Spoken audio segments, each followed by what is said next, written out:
कहानी शुरू होती है एक 8 साल के बच्चे ईशान अवस्थी से, जो मुंबई के एक मिडिल क्लास परिवार का हिस्सा है। ईशान एक अलग हाई दुनिया में रहता है।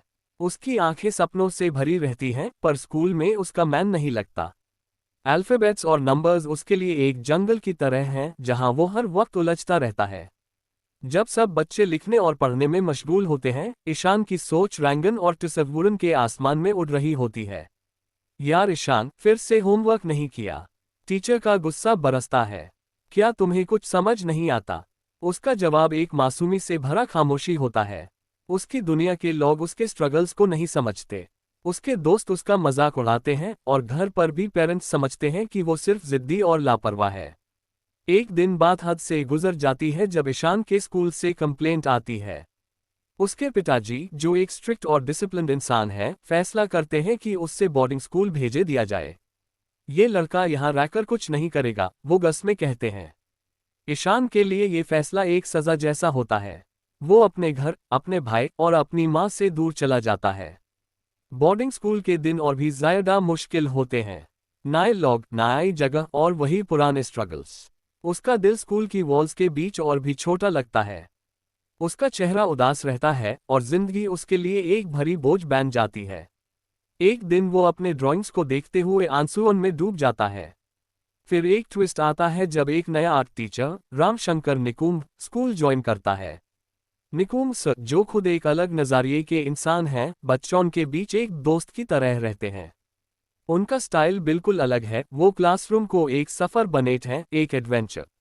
एक दिन उनकी नज़र ईशान पर पड़ती है। वो उसकी उदासी को देखकर समझ जाते हैं कि ये सिर्फ स्कूल की प्रेशर का मामला नहीं है। निकुम्ब सर ईशान के होमवर्क और टेस्ट पेपर्स का रिव्यू करते हैं और समझते हैं कि ईशान डिस्लेक्सिया का शिकार है, ऐसे कंडीशन जिसमें वर्ड्स और लेटर्स एक दूसरे के साथ उलझ जाते हैं। वो स्कूल के प्रिंसिपल और ईशान के पेरेंट्स को ये बात समझाते हैं। आपका बेटा बेवकूफ़ नहीं है, वो ईशान के पिताजी को समझाते हैं। उसका दिमाग बस थोड़ा अलग तरीके से काम करता है। निकुम्ब सर ईशान के लिए एक प्लान बनाते हैं। वो उससे नए तरीके से सिखाना शुरू करते हैं, लेटर्स को शेप्स और साउंड्स के जरिए समझाते हैं। साथ ही वो ईशान के अंदर छुप टैलेंट को निकलते हैं, आर्ट का एक खजाना। वो ईशान को एनकरेज करते हैं कि अपनी ड्राइंग्स के जरिए अपनी फीलिंग्स एक्सप्रेस करे। धीरे धीरे ईशान की आंखों में वो पहले वाला चमक वापस आता है। एक दिन निकुम्ब सर स्कूल में एक आर्ट कॉम्पिटिशन करवाते हैं, जिसमें ईशान अपनी पूरी जान लगा देता है। जब कंपटीशन के रिजल्ट्स आते हैं तो ईशान की पेंटिंग सबसे बेहतरीन होती है। उसकी पेंटिंग एक कहानी सुनाती है, एक मासूम बच्चे की कहानी जो सपनों के पिछले कोने में छुपा था, पर अब एक नए आसमान में उड़ने को तैयार है। कंपटीशन के दिन ईशान के पेरेंट्स भी वहां होते हैं। अपने बेटे की जीत और उसके चेहरे पर वो खुशी देखकर उन्हें समझ आता है कि ईशान उनकी एक्सपेक्टेशंस से कहीं ज्यादा खास है। निकुम्ब सर ईशान के लिए एक फरिश्ता बन जाते हैं, जो उसके लिए एक नए रोशनी लेकर आते हैं। फिल्म यहाँ एक जबरदस्त एहसास के साथ खत्म होती है।